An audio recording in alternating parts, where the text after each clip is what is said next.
আসসালামু আলাইকুম। কানিজ ফাতেমা লোপা স্বাগত জানাচ্ছি এনটিভির সন্ধ্যার খবরে। ক্রাউন সিমেন্ট শিরোনাম দেখছিলেন, এবারে নিয়ে যাচ্ছি পুরো খবরে। নির্বাচন কমিশন রেফারির ভূমিকা পালন করবে উল্লেখ করে প্রধান নির্বাচন কমিশনার এএমএম নাসির উদ্দিন বলেছেন, আগামী নির্বাচনে কেন্দ্র দখল, ব্যালট বাক্স ছিনতাইয়ের কোনো সুযোগ দেওয়া হবে না। এপ্রিল কিংবা ফেব্রুয়ারি নয়, যে কোনো সময় সুষ্ঠু নির্বাচন আয়োজনে কমিশন প্রস্তুতি গ্রহণ করছে বলেও তিনি জানান। নূর হোসেনের রিপোর্টে দেখুন বিস্তারিত।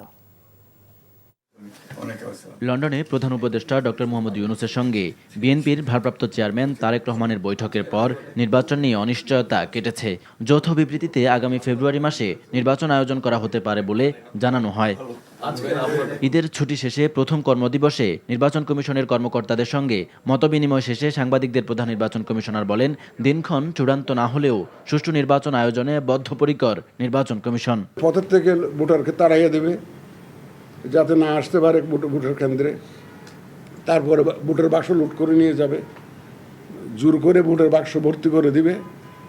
সেই সুযোগ এইবার পাবে না। অনেকে হয়তো আশা করে বসে থাকবেন যে আমার তো অসুবিধা নাই, ওই কেন্দ্র 10টা তো আমি দখল করে জিতে যাব। সুতরাং তাদের ঘুম ভাঙানো উচিত, তারা দিবা স্বপ্নে আছে। এই স্বপ্ন বাস্তবায়িত হবে না কোনোদিন। এ সময় নির্বাচন কমিশনের নিরপেক্ষতা নিয়ে কয়েকটি দলের আপত্তির বিষয়ে সিইসির কাছে জানতে চান সাংবাদিকরা। কয়েকটি রাজনৈতিক দল নির্বাচন কমিশনের নিরপেক্ষতা নিয়ে প্রশ্ন তুলছে, তাদেরকে আস্থায় আনার জন্য আপনারা কি পদক্ষেপ নেবেন? আস্থা আনা এখন আল্লাহর কাছে খুঁজেছি যে আল্লাহ তাদেরকে আস্থায় নিয়ে আসো, আর কি করবো আমি বলবো। কিন্তু রাজনৈতিক কারণে ওদের অনেক ধরনের কথাবার্তা বলতে হয়, এর বক্তব্য দিতে হয়। আমি এগুলাকে রাজনৈতিকভাবে দেখি। আমার অফিসারদেরকে আজকে বলেছি, আপনারা রাজনৈতিক সচেতন থাকবেন, কিন্তু রাজনীতিতে জড়াবেন না। কোনো দলের প্রতি পক্ষপাতিত্ব না করে নির্বাচন কমিশনের কর্মকর্তা কর্মচারীদের আইন অনুযায়ী কাজ করার নির্দেশনা দেওয়া হয়েছে বলেও জানান সিইসি। নূর Hossain, NTV news, Dhaka.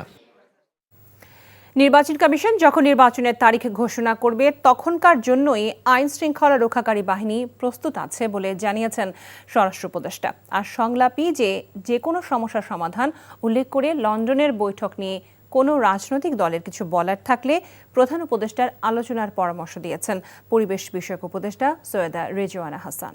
Report করছেন রোকন উদ্দিন। কোরবানি ঈদের ছুটি শুরু হয়েছিল 5 জুন। টানা 10 দিনের ছুটি শেষে রোববার খুলেছে সরকারি বেসরকারি সব অফিস। কর্মচঞ্চল প্রশাসনের প্রাণকেন্দ্র সচিবালয়।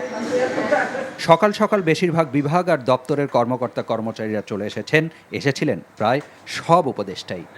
ঈদ শুভেচ্ছা বিনিময়ের পাশাপাশি অংশ নেন একের পর এক বৈঠকে। এর ফাঁকেই কথা বলেন গণমাধ্যমের সাথেও। ঈদ যাত্রা বলবো না যে একদম ওই যে রমজানের মতো নির্বিঘ্ন হয়েছে, বাট ওভারঅল এটা যে ঠিক ছিল।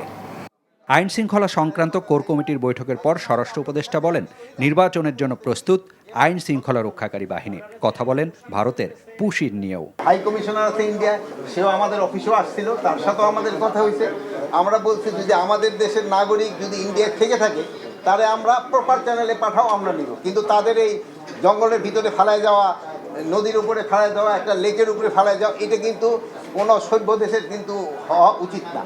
নির্বাচনের ডেটটা তো ফিক্স করবে নির্বাচন কমিশন। ওনারা যেই সময় ফিক্স করবে, আমরা মনে হয় আমাদের আইন শৃঙ্খলা বাহিনী ওই সময় তারা প্রস্তুত। আর পরিবেশ বিষয়ক উপদেষ্টার কাছে সাংবাদিকদের প্রশ্ন ছিল সাম্প্রতিক রাজনীতি নিয়ে। জবাবে বলেন, লন্ডনের বৈঠকের পর পরিস্থিতি এখন বেশ স্বস্তিকর। আমার কাছে পরিস্থিতিটা বেশ স্বস্তিকর মনে হচ্ছে। হ্যাঁ, আর এখন রাজনৈতিক দলগুলো তার অবস্থান থেকে কথা বলবেন। রাজনৈতিক দলগুলো প্রধান উপদেষ্টার ব্যাপারে যদি কোনো কথা বলেন, এটা প্রধান উপদেষ্টার সাথেই ওনারা নিশ্চয়ই কথা বলবেন। রাজনীতি বলেন, নির্বাচনী বলেন, গণতন্ত্রই বলেন আর সংস্কারই বলেন, প্রত্যেকটাই ডায়ালগের মাধ্যমে আগাতে হবে। আমি সেই জন্য ডায়ালগটা হচ্ছে এটাকে একটা সুসংবাদ মনে করি। এবছর 91,36,000 পশু কোরবানি হয়েছে ও দেশের বাইরে থেকে কোনো পশু আসেনি বলে জানিয়েছেন মৎস্য ও প্রাণী সম্পদ উপদেষ্টা। রোকন উদ্দিন, এনটিভি নিউজ, ঢাকা। আগামী জাতীয় সংসদ নির্বাচনে রাজনৈতিক দলগুলো থেকে 25% নারী প্রার্থী করার প্রস্তাবনা দিয়েছেন নারী নেত্রী ও বিভিন্ন সংস্থার প্রতিনিধিরা। তবে স্থানীয় সরকার ও দলগুলোর ভেতরে নারী নেতৃত্ব আগে উঠে আসা উচিত বলে মনে করেন অনেকেই।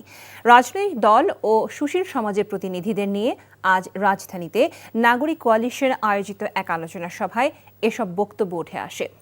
সরাসরি ভোটে 100টি নারী আসন নির্বাচনের পাশাপাশি 300টি আসনে নারীদের উল্লেখযোগ্য অংশকে রাজনৈতিক দলগুলো থেকে মনোনয়ন দেওয়ার বাধ্যবাধকতার বিষয়ে প্রস্তাব দেয় নাগরিক কোয়ালিশন।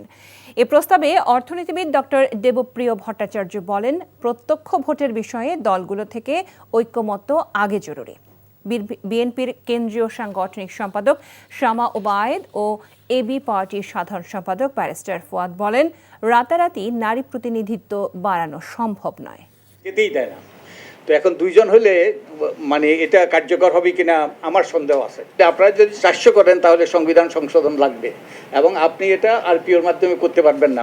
তাকে খণ্ডিত প্রতিনিধিত্ব না দিয়ে তাকে পূর্ণাঙ্গ প্রতিনিধিত্বের অংশ হিসেবে সমগ্র জনগণের পক্ষ থেকে তাকে ভোট দেওয়ার অধিকার দিতে হবে।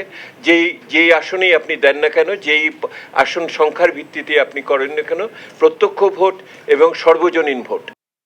আদালতের রায় অনুযায়ী ঢাকা দক্ষিণ সিটি কর্পোরেশনের মেয়র হিসেবে শপথ না পড়ানো পর্যন্ত নগর ভবনে অবস্থান কর্মসূচি চলবে বলে জানিয়েছেন বিএনপি নেতা মোহাম্মদ ইশরাক হোসেন। সকালে ঢাকা দক্ষিণ সিটি কর্পোরেশনের নগর ভবনে অনুসারীদের অবস্থান কর্মসূচিতে যোগ দিয়ে তিনি এই কথা বলেন। উন্নয়ন কর্মকাণ্ড পরিচালনা করা কর্মকর্তারা অফিস করতে পারবেন না জানিয়ে তিনি বলেন, জন্ম নিবন্ধন সহ সনদ সহ দৈনন্দিন জরুরি সেবা চালু থাকবে। ভবিষ্যতে সরকারের বিরুদ্ধে আইন ও সংবিধান লঙ্ঘন করার অভিযোগ উঠবে দাবি করে ইশরাক বলেন, সরকারকে দ্রুত এ বিষয়ে সমাধান করার আহ্বান জানান।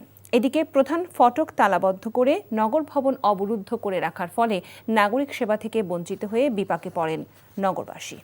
চলতি বছরের মার্চে খেলাপি ঋণের পরিমাণ 4,20,334 কোটি টাকা, যা মোট ঋণের 24.13%। বাংলাদেশ ব্যাংক এই তথ্য জানিয়ে বলেছে, গত ডিসেম্বরের শেষে খেলাপি ঋণ দাঁড়িয়েছিল 3,45,765 কোটি টাকা, যা ছিল মোট ঋণের 20.20%। কেন্দ্রীয় ব্যাংক জানায়, নতুন করে বিতরণ করা ঋণ যেন খেলাপি না হয় সেজন্য আইনের প্রয়োগ আরও কঠোর করা হবে। এবছরের মার্চ মাস পর্যন্ত বিতরণ করা মোট ঋণের পরিমাণ 17,41,992 কোটি টাকা, গত ডিসেম্বর মাস শেষে যা ছিল 17,11,402 কোটি টাকা।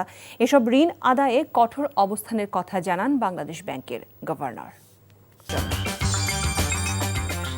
এই ছিল সন্ধ্যার খবরে। এই খবরের ভিডিও সহ আপডেট জানতে ভিজিট করুন এনটিভি অনলাইন www.ntvbd.com। এছাড়াও এনটিভির জনপ্রিয় সব অনুষ্ঠান ও খবরের আপডেট জানতে ভিজিট করুন আমাদের ইউটিউব ও ভেরিফাইড ফেসবুক পেজ। রাত 10:30 রাতের খবর দেখার আমন্ত্রণ জানিয়ে বিদায় নিচ্ছি। সবাইকে ধন্যবাদ এতক্ষণ সাথে থাকার।